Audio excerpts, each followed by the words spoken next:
Jules, we're not done. We have more quick hits. Let's go, Gab. Real Madrid have paid some 10 million euros to Liverpool so that Trent Alexander-Arnold can join them a month early and play in the Club World Cup. Your thoughts? I'm flabbergasted. I won't lie. I was told first that they were negotiating and it was going to be a small fee. And I think I said on the FC show one night, I said, okay, a small fee for Real Madrid is not much. It's okay. I don't think then it was necessary because Trent could have joined on July 1st. And July 1st, you should be, if you're Real Madrid, still in the competition. So he could have trained on his own before that. And then be okay to join in on July 1st and still have 2 weeks with them until the final, if they make the final, for example. To literally pay 10 million for him to be able to have the first 2 weeks of this competition is... I think what the motivation here, and first of all, shout out to Trent. He doesn't need to do this. He could say, I want a break, right? Yeah, He could easily have said that.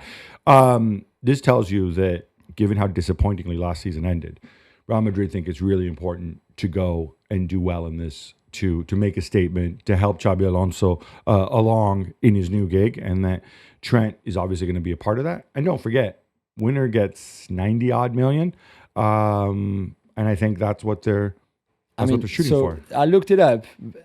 July 1st is, I think, straight after the last 16. Don't tell me Real Madrid can't make it to the last 16 of the Club World Cup without Trent Alexander-Arnold. They don't need him. But I think the argument is if you drop in a right back into the team, especially a right back who's not known for his defensive prowess and sense of positioning, and you're working on movements and whatever else defensively, and your coach is Xabi Alonso, who's into his tactics, maybe? I disagree. I don't know. But Quaveen Kelleher is reportedly on the verge of joining Brentford for £18 million, with Mark Flecken on his way to Bayer Leverkusen for around half that. Jules, does this make sense? I think you overpay a bit if you're Brentford for a player coming from another Premier League club. I mean, it's 12 million rising to 18 with bonuses, so it might not be 18. And to be fair, even 18, I think is a fair price for Kelleher. I think he's a great goalkeeper. He's still young. He's got a lot of experience, played in finals, has been in this squad for quite a long time. So I'm not surprised. And for Mark Flecken, and for Brentford and Mark Flecken, for Flecken to go the other way to Bayer Leverkusen, Brentford to get decent money for him, and he's a good goalkeeper on his line especially. I think that, makes a lot of sense together. I think I think they're overpaying substantially, not because Keller isn't great, but simply because of his contractual situation. He has a year left. Yeah, I think 12 million 1 year. I don't think they're overpaying.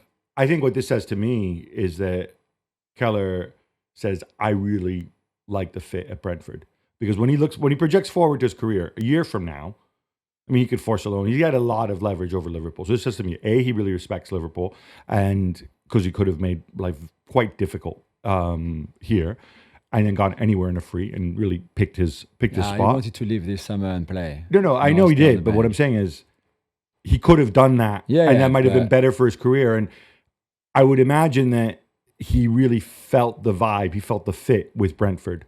Because like I said, a year from now, he could have gone anywhere. Antonio Conte, meanwhile, is sticking around to defend his title at Napoli. He's been promised a big budget, and things are looking good for Jonathan David and Kevin De Bruyne to join him.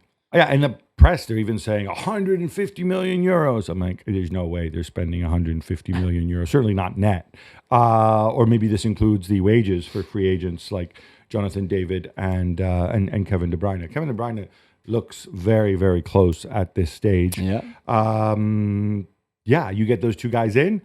You need to get, I think, a top central defender. Buongiorno's very good, but injured again. Rahmani played every minute of every game. Ain't going to happen again. Conte wants his options at the back, fine. But yeah, with Jonathan David and Kevin De Bruyne, if they manage to land them, he's in a pretty good spot all of a sudden.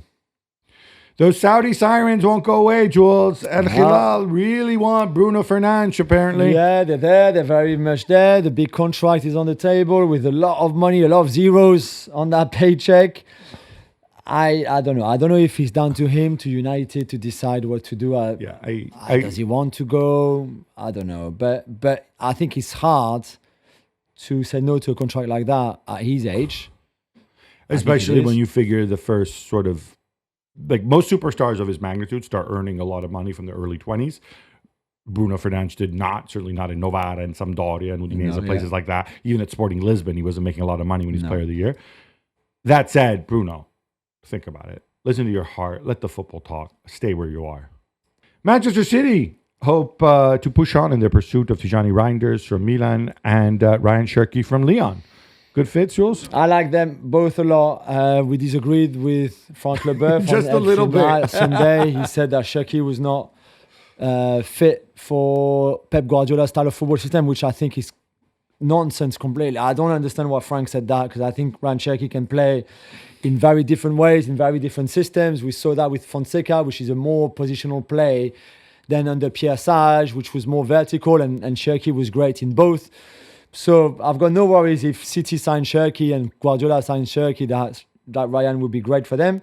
And we both love Tijani Reinders anyway, and I think they need that drive and verticality and a player like him to their team, because that's what they're lacking in an aging, quite slow midfield. I'm sorry. Also, when we talk about Manchester City, we have to remember this team's changing. De Bruyne is moving on. Gundogan has a year left. I don't know if he's sticking around. I wouldn't be surprised if Bernardo Silva moves on too. Yeah.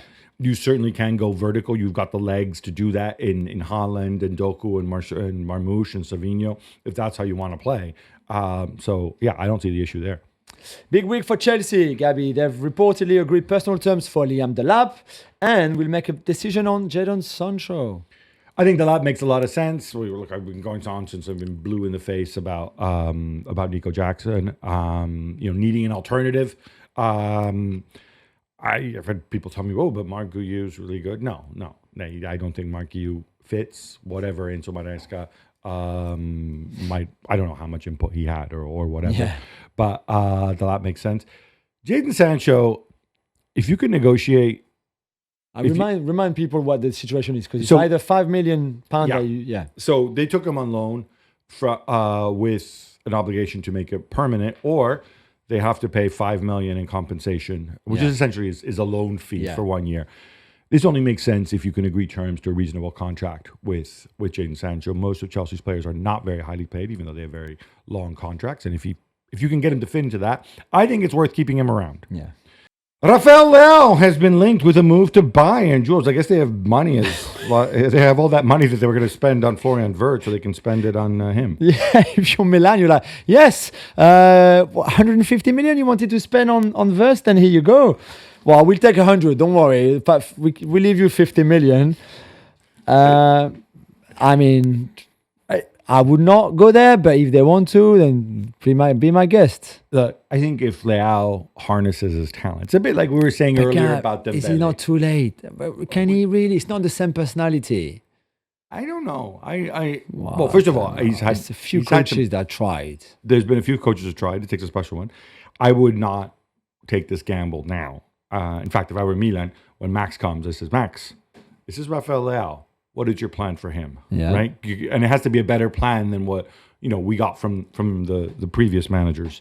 But yeah, Leao, this would be a stupid move if they said, all right, we have all this money that we had budgeted and Leroy Sané's contract that we thought, we got him to stick around. Okay, fine now, Leroy, you want to leave, Florian, don't come. And let's give the money to Leao. That would be a knee-jerk thing. That would be like, we need to deliver a big-name signing to our fans. That would be stupid. Unless you're 1,000% concerned. The company's like, I can be the Leao whisperer. But I think if you do that, if you make that work, you make that work, you have a top 10 player in the world, hands down. Absolutely. The problem is, it's been tough. Yeah.